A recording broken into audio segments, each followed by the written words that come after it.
ನಾವೀಗ ಮೈಸೂರು ಜಿಲ್ಲೆಯ ಸೋಮನಾಥಪುರದಲ್ಲಿದ್ದೀವಿ. ಸೋಮನಾಥಪುರದಲ್ಲಿ ಕೇಶವ ದೇವಸ್ಥಾನ ಎಲ್ಲರೂ ಗೊತ್ತಿರ್ಬೋದು, ತುಂಬ ಫೇಮಸ್ ಆಗಿದೆ. ಅದು ಆರ್ಕಿಯಾಲಜಿಕಲ್ ಸರ್ವೆ ಆಫ್ ಇಂಡಿಯಾ ಅವರ ಸಂರಕ್ಷಣೆಗೆ ಒಳಪಟ್ಟಿದೆ. ಅದರ ಹತ್ತಿರದಲ್ಲೇ ಇನ್ನೊಂದು ಪಂಚಲಿಂಗೇಶ್ವರ ದೇವಸ್ಥಾನ ನೋಡ್ಬೋದು. 5 ಗರ್ಭಗುಡಿ ಇರುವಂಥ ಶಿವನ ದೇವಸ್ಥಾನ ಇಲ್ಲಿರೋದು. ಇದು ಕೂಡ 13ನೇ ಶತಮಾನದಲ್ಲೇ ಕಟ್ಟಿಸಿದ್ದು. ಇತ್ತೀಚೆಗೆ ಜೀರ್ಣೋದ್ಧಾರ ಕೂಡ ಆಗಿದೆ. ಇದು ಜೀರ್ಣೋದ್ಧಾರ ಆಗೋಕ್ಕೆ ಮುಂಚೆ, ನಾನು ಯೂಟ್ಯೂಬ್ ಚಾನಲ್ ಸ್ಟಾರ್ಟ್ ಮಾಡಿದ ಸಮಯದಲ್ಲಿ ಒಂದು 3 ವರ್ಷಕ್ಕೆ ಮುಂಚೆನೇ ನಾನು ಇದರ ವಿಡಿಯೋ ಒಂದು ಮಾಡಿದ್ದೆ. ಆ ವಿಡಿಯೋ ಲಿಂಕ್ ನಾನು ಡಿಸ್ಕ್ರಿಪ್ಷನಲ್ಲಿ ಹಾಕಿರ್ತೀನಿ. ಜೊತೆಗೆ ಮಧ್ಯದಲ್ಲಿ ಹೇಗಿತ್ತು ಅಂತ ಕೂಡ ನಾನು ಈ ವಿಡಿಯೋದಲ್ಲಿ ಕೂಡ ತೋರಿಸ್ತೀನಿ. ಬನ್ನಿ ಈ ದೇವಸ್ಥಾನನ ನಾವು ನೋಡೋಣ. ಕ್ರಿಸ್ತಶಕ 1254ನೇ ಇಸ್ವಿಯಲ್ಲಿ ಸೋಮನಾಥ ಎಂಬುವರು ಕಟ್ಟಿಸಿದ ಶೈವ ದೇವಾಲಯವಿದು. ಸೋಮನಾಥ ಅಥವಾ ಸೋಮೇಯ ಅನ್ನುವರು ಮೂಲತಃ ಗುಜರಾತಿನ ಸೋಮನಾಥ ಎಂಬ ಊರಿನವರಾಗಿದ್ದು, ಆಗಿನ ಹೊಯ್ಸಳ ಚಕ್ರವರ್ತಿಯಾಗಿದ್ದ 3ನೇಯ ನರಸಿಂಹ ಅವರ ದಂಡನಾಯಕರಾಗಿದ್ದರು. ಸೋಮನಾಥ ದಂಡನಾಯಕ ಇಲ್ಲೊಂದು ಅಗ್ರಹಾರವನ್ನು ಸ್ಥಾಪಿಸಿ ಆ ಅಗ್ರಹಾರಕ್ಕೆ ಅವರದೇ ಹೆಸರನ್ನಿಟ್ಟು ಸೋಮನಾಥಪುರ ಎಂದು ಕರೆದರು. ಈ ದೇವಸ್ಥಾನದ ಮಧ್ಯದಲ್ಲಿರ್ತಕ್ಕಂಥ ಶಿವಲಿಂಗವನ್ನು ಸೋಮನಾಥ ಶಿವಲಿಂಗ ಅಂತ ಕರೆದರು. ಉಳಿದ 4 ಶಿವಲಿಂಗಗಳ ಹೆಸರೆಂದರೆ ಬಿಜ್ಜಳೇಶ್ವರ, ಹೆಮ್ಮೇಶ್ವರ, ರಾವಳೇಶ್ವರ ಮತ್ತು ಬೀರಳೇಶ್ವರ ಶಿವಲಿಂಗ. ಪಂಚಲಿಂಗ ದೇವಸ್ಥಾನವನ್ನು ಕಟ್ಟಿಸಿದ ನಂತರ ಸೋಮನಾಥಪುರದಲ್ಲಿ ಹೊಯ್ಸಳ ಚಕ್ರವರ್ತಿಗಾಗಿ ವೈಭವದಿಂದ ಕೂಡಿದ ಕೇಶವ ದೇವಾಲಯ ಕೂಡ ಸೋಮನಾಥ ದಂಡನಾಯಕ ಕಟ್ಟಿಸಿದರು. ಸೋಮನಾಥಪುರದಲ್ಲಿ ಇವರು ಒಟ್ಟು 7 ದೇವಸ್ಥಾನಗಳನ್ನು ಕಟ್ಟಿಸಿರುತ್ತಾರೆ. ಆದರೆ ಈಗ 3 ದೇವಸ್ಥಾನಗಳ ಅವಶೇಷಗಳು ಮಾತ್ರ ನಮಗೆ ಕಂಡುಬರುತ್ತೆ. ಇಲ್ಲಿ 5 ಗೋಪುರಗಳಿತ್ತು. ಪಂಚಲಿಂಗೇಶ್ವರ ಅಂತ ಅದಕ್ಕೆ ಕರೀತಾ ಇರೋದು. ಆದರೆ ಸದ್ಯಕ್ಕೆ 3 ಗೋಪುರಗಳು ಮಾತ್ರ ಇದೆ. ಮತ್ತು ಈ ಮುಂದೆ ಭಾಗ ನೋಡೋದಾಗಿದ್ರೆ ಇಲ್ಲಿ ಒಂದು ತೆರೆದ ಮಂಟಪದ ರೀತಿಯಲ್ಲಿ ಇದ್ದಿದ್ದು, ಈಗ ಈ ರೀತಿ ಒಳಾಂಗಣನ ಮಾಡಿದ್ದಾರೆ. ಮುಂಚೆ ಈ ರೀತಿ ಇತ್ತ ಅನ್ನೋದು ಗೊತ್ತಿಲ್ಲ, ಯಾಕಂದ್ರೆ ನಾನು ನೋಡಿದಾಗ ಒಳಾಂಗಣ ರೀತಿಯಲ್ಲಿ ಇವಾಗ ಏನು ಗೋಡೆ ಥರ ಕಟ್ಟಿದ್ದಾರೆ. ಈ ಕಲ್ಲುಗಳು ಯಾವುದು ಇಲ್ಲಿ ಕಾಣಿಸ್ತಾ ಇರಲಿಲ್ಲ. ತೆರೆದ ಮಂಟಪದ ರೀತಿಯಲ್ಲೇ ಆ ಗರ್ಭಗುಡಿಯ ಮುಂಭಾಗದಲ್ಲಿ ಇದ್ದಿದ್ದು. ಇವಾಗ ಇದು ಹೊಸದಾಗಿ ಈ ರೀತಿಯಾದ ಡಿಸೈನ್ ಮಾಡಿರೋದು ಅಂತ ಅನ್ನಿಸ್ತಾ ಇರೋದು. ಈ ದೇವಸ್ಥಾನ ಜೀರ್ಣೋದ್ಧಾರ ಮಾಡೋ ಸಮಯದಲ್ಲಿ ಕೂಡ ನಾನು ಬಂದಿದ್ದೆ. ಆವಾಗಿಂದು ವಿಡಿಯೋ ಕೂಡ ನಾನು ಡಿಸ್ಕ್ರಿಪ್ಷನಲ್ಲಿ ಲಿಂಕ್ ಹಾಕಿರ್ತೀನಿ. ಆ ವಿಡಿಯೋದಲ್ಲಿ ಜೀರ್ಣೋದ್ಧಾರ ಯಾರು ಮಾಡಿದ್ದಾರೆ ಅವರ ಮಾಹಿತಿ ಕೂಡ ಇದೆ. ನಿಮ್ಗೇನಾದರೂ ದೇವಸ್ಥಾನಗಳು ಯಾವುದಾದ್ರೂ ಹಳೆ ಕಾಲದ ದೇವಸ್ಥಾನಗಳು ಜೀರ್ಣೋದ್ಧಾರ ಮಾಡಬೇಕಂದ್ರೆ ಅವ್ರನ್ನ ನೇರವಾಗಿ ಸಂಪರ್ಕ ಮಾಡ್ಬೋದು. ಈಗ ನೋಡ್ಬೋದು, ಈ ರೀತಿ ಒಂದು ಗೋಡೆ ಕಟ್ಬಿಟ್ಟು ತೆರೆದ ಮಂಟಪ ಏನಿದೆ ಈಗ ಒಂದು ಒಳಾಂಗಣ ಥರ ಮಾಡಿದ್ದಾರೆ. ನಂತರ ಇಲ್ಲೊಂದು ಬಾಗಿಲು ರೀತಿ ಮಾಡಿದ್ದಾರೆ. ಬನ್ನಿ ನಾವು ಒಳಗೋಗಿ ನೋಡೋಣ. ಇದೆಲ್ಲ ಹೊಸದಾಗಿ ಮಾಡಿರ್ತಕ್ಕಂಥ ರೀತಿಯಲ್ಲೇ ಇರೋದು. ಈ ಕಂಬಗಳೆಲ್ಲವೂ ಹೊಸದಾಗಿ ಇದೆ ನೋಡ್ಬೋದು. ಈಗ ಬನ್ನಿ ನಾವು ಒಳಗೆ ಹೋಗಿ ನೋಡೋಣ. ಬನ್ನಿ ಒಳಗೆ ಹೋಗೋಣ.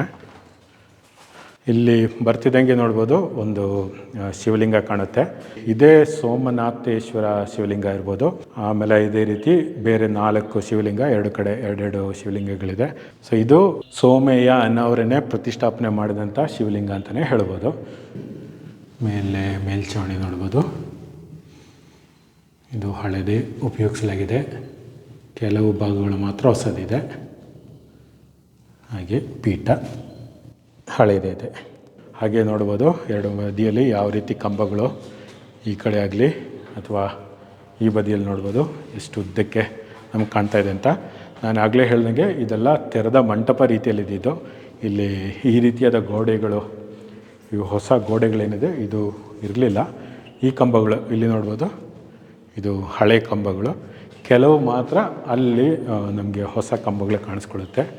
ಹಾಗೆ ಇಲ್ಲಿ ನೋಡ್ಬೋದು, ಇದು ಹೊಸ ಕಂಬ ಆಗಿದ್ದು, ಇದು ಅಥವಾ ಕಂಬ ಅಲ್ಲ ಬೀಮ್, ಇದು ನೋಡ್ಬೋದು ಹಳೇದೇ ಉಳಿಸ್ಕೊಂಡಿದ್ದಾರೆ. ಸೊ ಹಾಗೆ 2 ಮಿಕ್ಸ್ ಮಾಡಿದ್ದಾರೆ. ಅಲ್ಲಿ ಶಿಲಾಶಾಸನ ಇದೆ. ಆ ಶಾಸನ ಹೊರಗಿತ್ತು, ಅದನ್ನು ಈಗ ಒಳಗೆ ಪ್ರತಿಷ್ಠಾಪನೆ ಮಾಡಿದ್ದಾರೆ. ಇಲ್ಲೂ ನೋಡ್ಬೋದು ಒಂದು ಶಿವಲಿಂಗ ಇಲ್ಲೂ ಕಾಣಿಸ್ತಾ ಇದೆ. ಇಲ್ಲಿ ಆದರೆ ಶಿವಲಿಂಗ ಇಲ್ಲ, ಪೀಠ ಮಾತ್ರ ಇದೆ. ಶಿವಲಿಂಗ ಪ್ರತಿಷ್ಠಾಪನೆ ಮಾಡ್ಬೋದು, ಪೂಜೆ ಎಲ್ಲ ಮಾಡ್ಬೋದೇನೋ ಗೊತ್ತಿಲ್ಲ, ಆದರೆ ಸದ್ಯಕ್ಕೆ ಪೀಠ ಮಾತ್ರ ಇದೆ. ನೋಡ್ಬೋದು ಬಾವಲಿಗಳೆಷ್ಟು ಗಲೀಜು ಮಾಡಿದೆ ಅಂತ. ಇಲ್ಲೂ ಪೀಠ ಹಳೇದೇ ಇದೆ. ಹಾಗೆ ಮೇಲ್ಛಾವಣಿ ನೋಡ್ಬೋದು, ಇದು ಹಳೇದೇ ಇದೆ. ಹಾಗೆ ಪೀಠ ನೋಡ್ಬೋದು. ಮನೆಯಲ್ಲಿ ಮುಂದೇನೂ ಹೋಗಿ ನೋಡೋಣ. ಹಾಗೆ ಇಲ್ಲೂ ಕೂಡ ನೋಡ್ಬೋದು, ಇದು ಹೊಸ ಕಂಬಗಳು. ಈ ಭಾಗ ಸಂಪೂರ್ಣವಾಗಿ ಹೊಸದಾಗಿ ಕಟ್ಟಿದ್ದಾರೆ. ಮೇಲ್ಛಾವಣಿ ಆಗಲಿ ಬೀಮ್ಸ್ ಆಗಲಿ ಎಲ್ಲವೂ ಹೊಸದಾಗಿ ಕಟ್ಟಿದ್ದಾರೆ. ಹಾಗೆ ನಮಗೆ ಇಲ್ಲಿ ನೋಡ್ಬೋದು ಶಾಸನ ಕೂಡ ನಮಗೆ ಇಲ್ಲಿ ಕಂಡು ಬರ್ತಾ ಇದೆ. ಇದು ನಾನು ಆಗಲೇ ಹೇಳ್ದಂಗೆ ಹೊರಗಡೆ ಇತ್ತು, ಈಗ ಒಳಗೆ ತಂದು ಸ್ಥಾಪನೆ ಮಾಡಿದ್ದಾರೆ. ಈ ಭಾಗದಲ್ಲಿ ನೋಡ್ಬೋದು ಈ ಗರ್ಭಗುಡಿ ಸಂಪೂರ್ಣವಾಗಿ ಹೊಸದಾಗಿ ಈ ಭಾಗ ಎಲ್ಲ ಕಟ್ಟಿದ್ದಾರೆ. ನೋಡ್ಬೋದು ಎಲ್ಲ ಹೊಸ ಕಲ್ಲುಗಳು, ಸಂಪೂರ್ಣ ಹೊಸ ಕಲ್ಲುಗಳು. ಹಾಗೆ ಒಳಗೂ ಕೂಡ ನೋಡ್ಬೋದು ಸಂಪೂರ್ಣವಾಗಿ ಹೊಸದಾಗಿದೆ. ತುಂಬಾ ಬಾವಲಿಗಳಿದೆ, ಸ್ವಲ್ಪ ಹುಷಾರಾಗಿ ನಾವು ನೋಡಬೇಕಾಗತ್ತೆ. ಅದು ಬಾವಲಿಗಳು ಕೂಡ ಗಾತ್ರದಲ್ಲಿ ದೊಡ್ಡದಾಗಿದೆ, ಶಬ್ದ ಕೂಡ ಮಾಡ್ತಾ ಇದೆ. ಶಿವಲಿಂಗದ ಪೀಠ ಇದೆ, ಲಿಂಗ ಎಲ್ಲ ನೋಡ್ಬೋದು. ಹಾಗೆ ಮೇಲ್ಛಾವಣಿ ಕೂಡ ನೋಡ್ಬೋದು, ಸಂಪೂರ್ಣವಾಗಿ ಹೊಸದಾಗಿ ಕಟ್ಟಿರ್ತಕ್ಕಂಥ ಮೇಲ್ಛಾವಣಿ ಮಾತ್ರ ಅಲ್ಲ, ಇಲ್ಲಿನ ಗೋಡೆಗಳು ಕೂಡ. ಈ ಗರ್ಭಗುಡಿಗೆ ಶಿಖರ ಕೂಡ ಇಲ್ಲ. ಸದ್ಯಕ್ಕೆ ಇಲ್ಲಿ ಮೇಂಟೆನೆನ್ಸ್ ಆಗಲಿ ಕ್ಲೀನಿಂಗ್ ಆಗಲಿ ಯಾವುದು ನಡೀತಲ್ಲ ಅಂತ ನಮಗೆ ಇಲ್ಲಿ ಕಂಡು ಬರ್ತಾ ಇದೆ. ಮತ್ತು ನಾವು ಬಂದಾಗಲೂ ಯಾರೂ ಇರಲಿಲ್ಲ, ಮತ್ತು ಬಾಗಿಲು ಕೂಡ ಇರಲಿಲ್ಲ. ಇದು ಇವಾಗಿನ ಪರಿಸ್ಥಿತಿ. ಬನ್ನಿ ನಾವು ಆ ಕೊನೆ ಭಾಗಕ್ಕೆ ಹೋಗಿ ನೋಡೋಣ. ನೋಡ್ಬೋದು ಯಾವ ರೀತಿ ಉದ್ದಕ್ಕೆ ಈ ಮಂಟಪ ಕಾಣ್ತಾ ಇದೆ ಅಂತ. ಇದೇ ನಾವು ಆಗಲೇ ಹೇಳ್ದಂಗೆ ಮಧ್ಯದಲ್ಲೇ ಇರತಕ್ಕಂಥ ಶಿವಲಿಂಗದ ಪೀಠ. ನೋಡ್ಬೋದು ಬಾಗಿಲು ಯಾವುದು ಹಾಕಿಲ್ಲ, ಗ್ರಿಲ್ ಯಾವುದೂ ಇಲ್ಲ. ಈ ಕಂಬಗಳು ಗಮನಿಸಿದ್ರೆ ನಮ್ಗೆ ಗೊತ್ತಾಗುತ್ತೆ, ಇದು ಹೊಯ್ಸಳರ ವಾಸ್ತುಶಿಲ್ಪ ಶೈಲಿಯಲ್ಲೇ 5 ಭಾಗಗಳಿರ್ತಕ್ಕಂಥ ಕಂಬಗಳು. ಇಲ್ಲಿ ನೋಡ್ಬೋದು, ಇದು ಒಂದು ಭಾಗ ಆಗುತ್ತೆ, ಆಮೇಲೆ ಇದೊಂದು ಭಾಗ, ಇಷ್ಟು ಒಂದು ಭಾಗ ಆಗಿದ್ರೆ ಇದೊಂದು ಭಾಗ, ಮತ್ತು ಭಾರ ಎಲ್ಲ ಇದ್ರ ಮೇಲೆ ಬರುತ್ತೆ. ಇದ್ರ ಮೇಲೇ ಬೀಮ್ಸ್ ಮತ್ತು ಅದ್ರ ಮೇಲೆ ಮೇಲ್ಛಾವಣಿ ಬರೋದು. ಮತ್ತು ನಾವು ಒಳಗೋಗಿ ನೋಡ್ಬೋದು,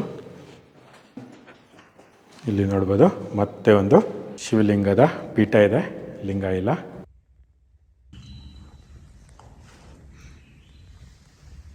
ಇದ್ರದ್ದು ಮೇಲ್ಛಾವಣಿ ಹಳೆದೇ ಉಪಯೋಗಿಸಿದ್ದಾರೆ. ಹಾಗೆ ಮುಂದೆ ಹೋಗಿ ನಾವು ನೋಡ್ಬೋದು,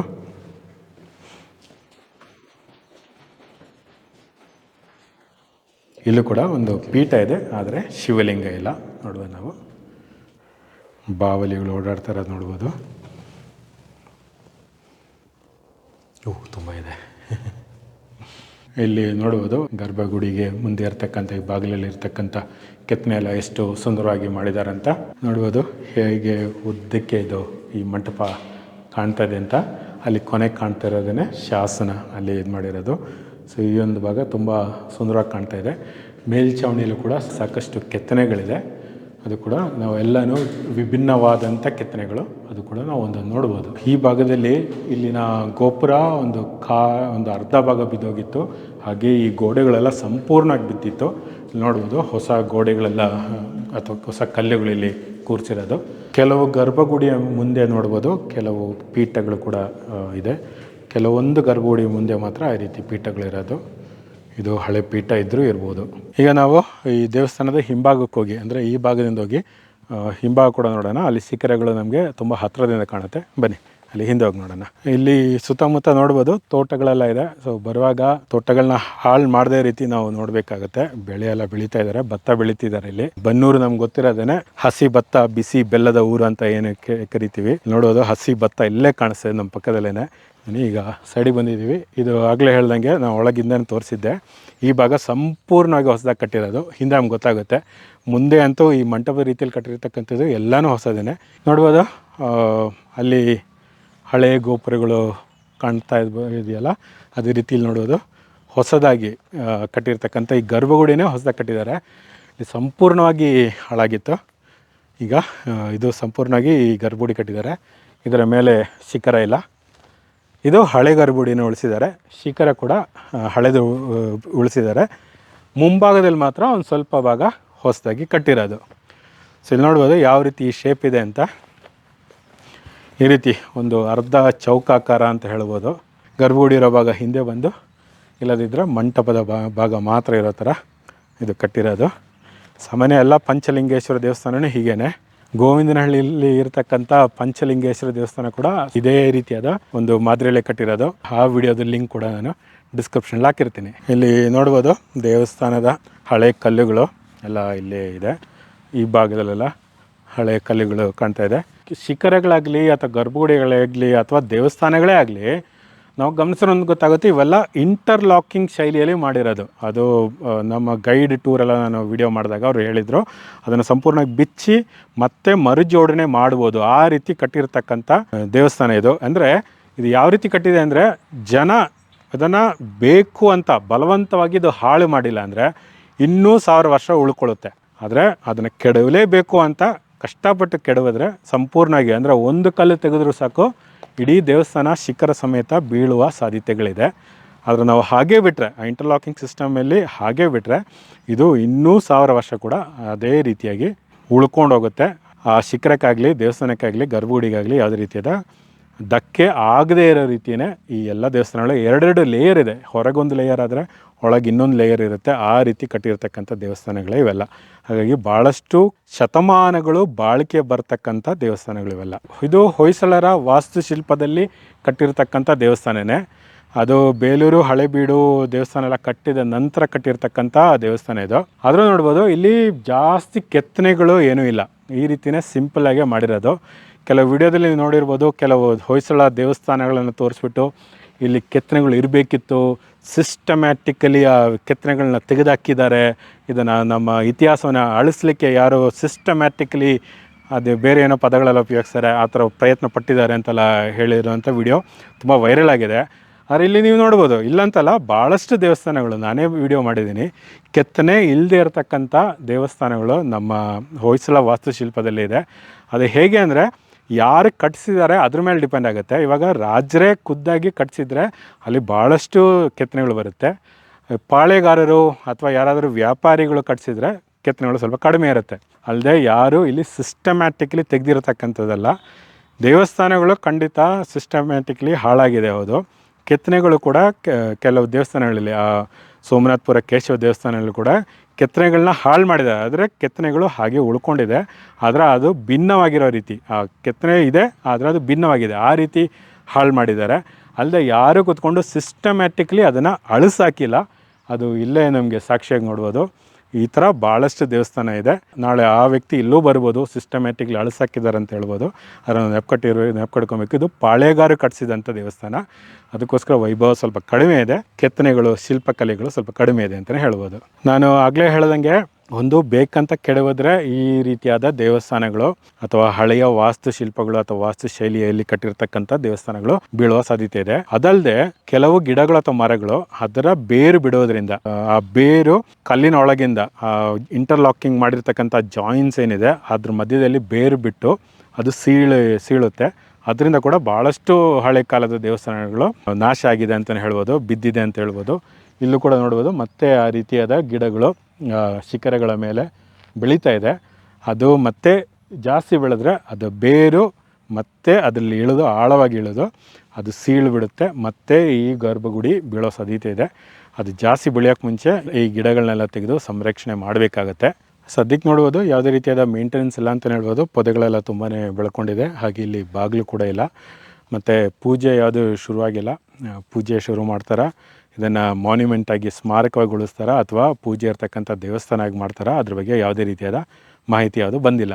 ಮತ್ತು ನಾನು ಅಧಿಕಾರಿಗಳೆಲ್ಲ ಕೇಳ್ಕೊತಾ ಇದ್ದೀನಿ, ಒಂದು ಕಡೆ ನಮ್ಮ ಪ್ರಧಾನಿ ಮತ್ತು ಸರ್ಕಾರದಲ್ಲಿ ಮೇಲೆ ಕೂತಿರ್ತಕ್ಕಂಥವರು ಹೇಳ್ತಿದ್ದಾರೆ, ದೇಖೋ ಅಪನ ದೇಶ್ ದಿಕ್ಕಾವೋ ಅಪನ ದೇಶ್, ವೋಕಲ್ ಫಾರ್ ಲೋಕಲ್, ನೀವು ಸುತ್ತಮುತ್ತ ಅದನ್ನು ಪ್ರಚಾರ ಮಾಡಿ ಅಂತೆಲ್ಲ ಒಂದು ಕಡೆ ಹೇಳ್ತಾ ಇದ್ರೆ, ಇನ್ನೊಂದು ಕಡೆ ಅಧಿಕಾರ ವರ್ಗದವರೋ ಅಥವಾ ಅವ್ರ ಕೆಳಗಿರ್ತಕ್ಕಂಥವ್ರೋ ನನಗೆ ಗೊತ್ತಿಲ್ಲ, ವಾಚ್ಮ್ಯಾನ್ ಇರ್ಬೋದು ಅಥವಾ ಅದು ಮೇಲೆ ಇರತಕ್ಕಂಥ ಸ್ಥಳೀಯ ಅಧಿಕಾರಿಗಳಿರ್ಬೋದು, ಇವರು ಎಲ್ಲ ಕಡೆ ಗೇಟ್ಗಳಾಕಿ ಬಂದ್ ಮಾಡಿಬಿಟ್ಟು ಮತ್ ದೇಖೋ ಅಪನ ದೇಶ್ ಮತ್ತು ಮತ್ ದಿಕ್ಕಾವೋ ಅಪನ ದೇಶ್ ಅನ್ನೋ ರೀತಿಯಲ್ಲಿ ಮೆಸೇಜ್ ಕೊಡ್ತಾ ಇದ್ದಾರೆ. ದಯವಿಟ್ಟು ಆ ರೀತಿ ಮಾಡದೇ ಇರಿ. ಇದನ್ನು ಮೇಂಟೆನೆನ್ಸ್ ಮಾಡೋದಂದರೆ ಸಂಪೂರ್ಣವಾಗಿ ಬಂದ್ ಮಾಡಿಟ್ಬಿಟ್ಟು ಸಾರ್ವಜನಿಕರಿಗೆ ಪ್ರವೇಶ ಇಲ್ಲ ಅಂತ ಹೇಳೋದು ಅದು ಮೇಂಟೆನೆನ್ಸ್ ಅಲ್ಲ. ಅದನ್ನು ಮೇಂಟೆನೆನ್ಸ್ ಆಗಿ ನಾವು ಪರಿಗಣಿಸಲಿಕ್ಕೆ ಆಗೋದಿಲ್ಲ. ಇದು ನೀವು ಗೇಟ್ ಹಾಕಿದ್ರೂ ಜನರ ಒಳಗೆ ಬರೋ ರೀತಿ ಇರಬೇಕು, ಮತ್ತು ಫೋಟೋಸ್ ಆಗಲಿ ವೀಡಿಯೋಸ್ ಹಿಡಿದು ಅದನ್ನು ಎಲ್ಲರೂ ಪ್ರಚಾರ ಮಾಡೋ ರೀತಿ ಇರಬೇಕು. ಸೋಷಿಯಲ್ ಮೀಡಿಯಾ ಬರೋಕ್ಕೆ ಮುಂಚೆ ಪ್ರಚಾರ ಎಷ್ಟು ರೀತಿ ಆಗ್ತಾಯಿತ್ತು, ಜನಕ್ಕೆ ಎಷ್ಟರ ಮಟ್ಟಿಗೆ ಈ ಸ್ಥಳೀಯವಾಗಿರ್ತಕ್ಕಂಥ ಐತಿಹಾಸಿಕ ಸ್ಥಳಗಳು ಗೊತ್ತಾಗ್ತಿತ್ತು ಅನ್ನೋದು ನಮ್ಗೆ ಗೊತ್ತು. ಸೋಷಿಯಲ್ ಮೀಡಿಯಾ ಬಂದು ಈ ವ್ಲಾಗರ್ಸ್ ಇರ್ಬೋದು, ಇನ್ಸ್ಟಾಗ್ರಾಮರ್ಸ್ ಇರ್ಬೋದು, ಇವರೆಲ್ಲ ವಿಡಿಯೋಸ್ ತೆಗೆದು ಪ್ರಚಾರ ಮಾಡೋದ್ರಿಂದ ಎಷ್ಟು ಟೂರಿಸಮ್ ಬೆಳೆದಿದೆ ಅಂತ ಕೂಡ ನಮ್ಗೆ ಗೊತ್ತಿದೆ. ಇದ್ರ ಬಗ್ಗೆ ಯಾರೂ ಚರ್ಚೆ ಮಾಡೋ ಅಥವಾ ವಾದ ವಿವಾದ ಮಾಡೋ ಅವಶ್ಯಕತೆ ಇಲ್ಲ. ಸೊ ಖಂಡಿತವಾಗಿ ಈ ಸೋಷಿಯಲ್ ಮೀಡಿಯಾ ಮುಖಾಂತರ ಟೂರಿಸಮ್ಗೆ ಕೂಡ, ಪ್ರವಾಸೋದ್ಯಮ ಕೂಡ ಭಾಳಷ್ಟು ಸಹಾಯ ಆಗುತ್ತೆ. ನಮ್ಮ ಸ್ಥಳೀಯ ಎಕನಾಮಿ ಕೂಡ ಭಾಳಷ್ಟು ಸಹಾಯ ಆಗುತ್ತೆ. ಹಾಗಾಗಿ ಸಾರ್ವಜನಿಕರು ಎಲ್ಲರೂ ಬಂದು ನೋಡಿ ಫೋಟೋಸ್ ಮತ್ತು ವಿಡಿಯೋಸ್ ಹಿಡಿಯೋ ರೀತಿಯೇ ಅಧಿಕಾರಿಗಳು ವ್ಯವಸ್ಥೆಗಳು ಮಾಡಿಕೊಡ್ಬೇಕಂತ ನಾನು ಮನವಿ ಮಾಡ್ತಾ ಇದ್ದೇನೆ. ಹಾಗೆ ಈ ವಿಡಿಯೋ ಬಗ್ಗೆ ನಿಮ್ಮ ಅಭಿಪ್ರಾಯ ನನಗೆ ಕಮೆಂಟ್ ಮುಖಾಂತರ ತಿಳಿಸ್ಬೋದು. ನಾವು ಮತ್ತಿನ್ನೊಂದು ವಿಡಿಯೋ ಸಿಗೋಣ. ನಮಸ್ಕಾರ.